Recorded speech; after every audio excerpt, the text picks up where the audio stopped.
Hi, Sarah here. I've got a video just showing how to use the mixed media items from the Mine the Scrap kit.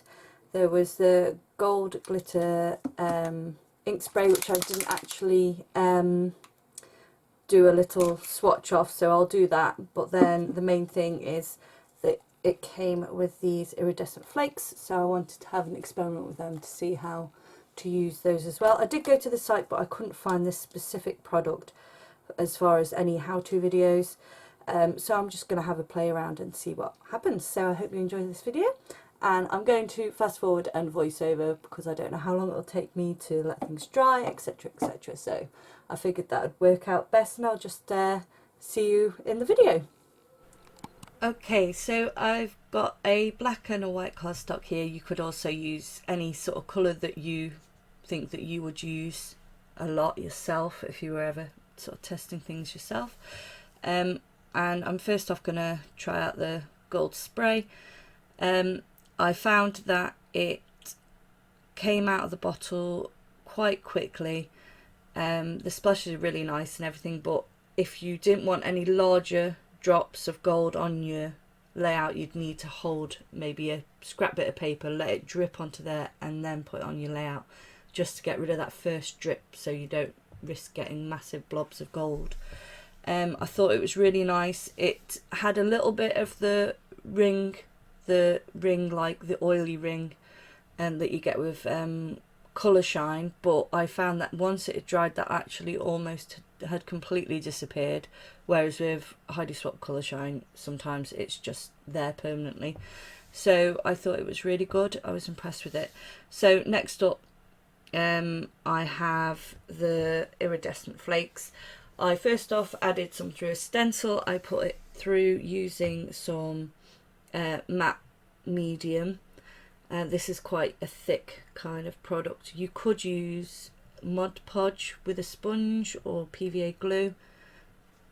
I don't know if it would work over texture paste. It might work, it might dry to it, but the main thing I noticed with it was that, one, it doesn't react like gilding flakes. It won't sort of, as you're brushing it away, it won't separate, so leaving the full detail behind. The product's actually more of a plastic, so the flakes stay this way they are, as if they were glitter but thicker, so you can't get detail using them. It's more to add like a hint of shimmer. So as well as trying it out with a thick paste and then a thinner layer, I also added glue to a few embellishments just to see how that would look as well.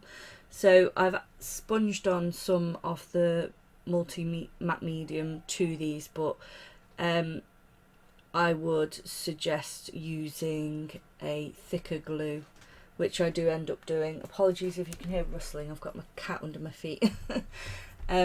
So I do actually go back through and add glue to these instead. So I feel with this you need to use either the matte medium thick paste, PVA glue quite thick, or use like a glitter glue, or maybe the Nouveau Drop clear glue or glossy accents.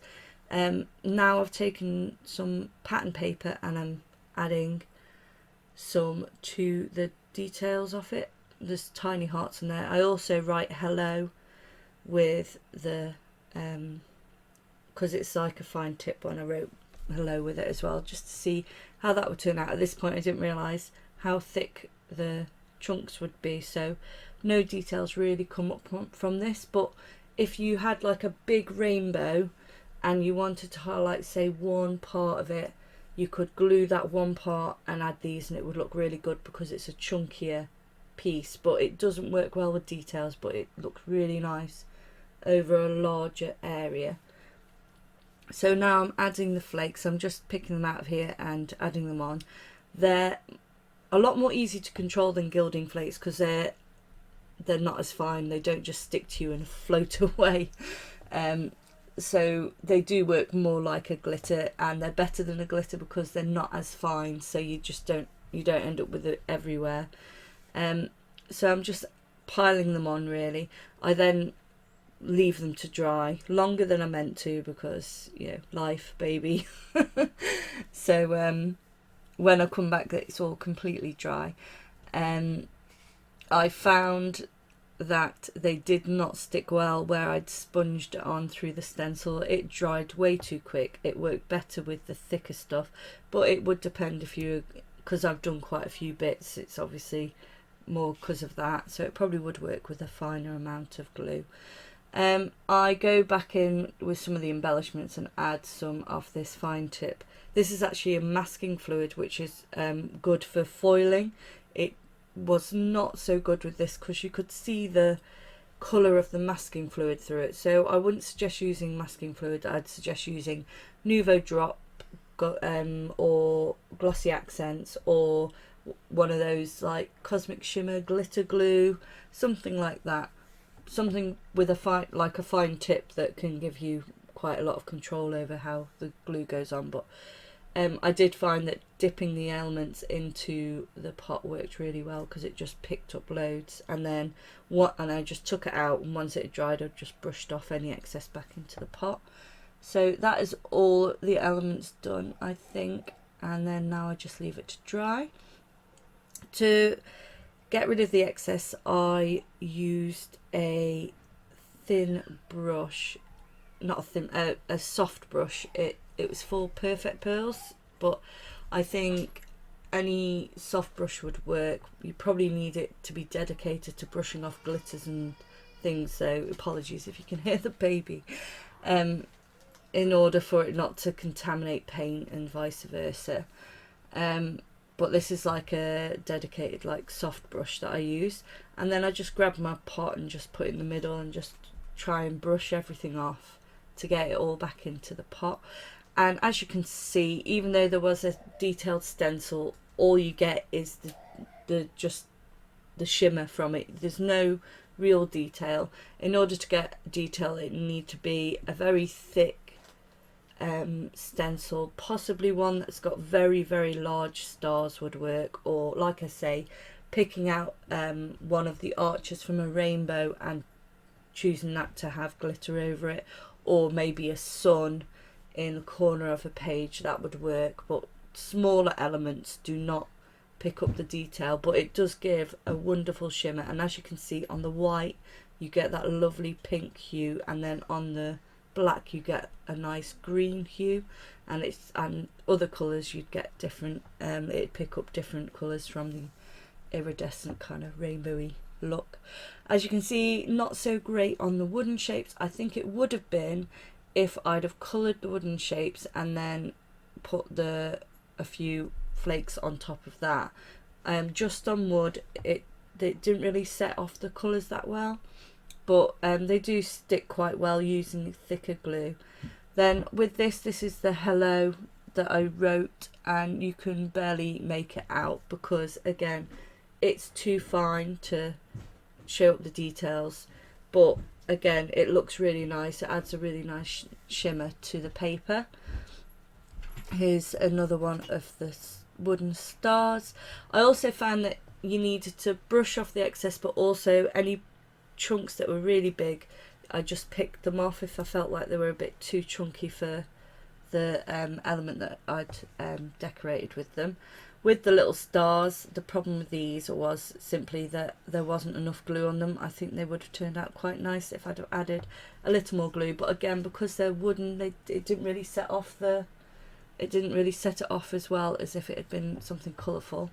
With the flower, it turned out really nice. I was really pleased with how the flower looked. I think with different coloured flowers as well, you get a lot of different effects with this. So I think that this stuff would look great as a frosting over embellishments at Christmas time. I think I'll definitely be saving some of this to decorate things at Christmas because it's got that nice shimmery snow kind of effect. And I also do show you in a bit just how it would look in a shaker pocket just by putting it in a little bag. As you can see there, that's on the black, it shows up quite well. loads of it comes off the bottom one where there wasn't enough glue on it. But on this top one, it stuck really well.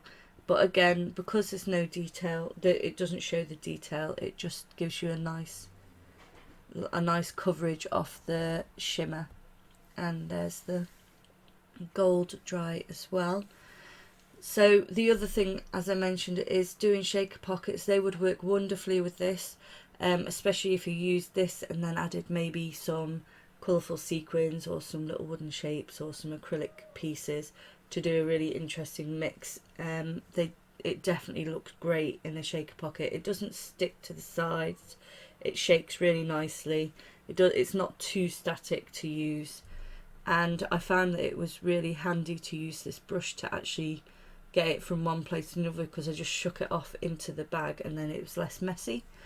So yeah, I think that would look nice again for wintry layouts, wintry scenes, maybe a shaker card, Christmas card.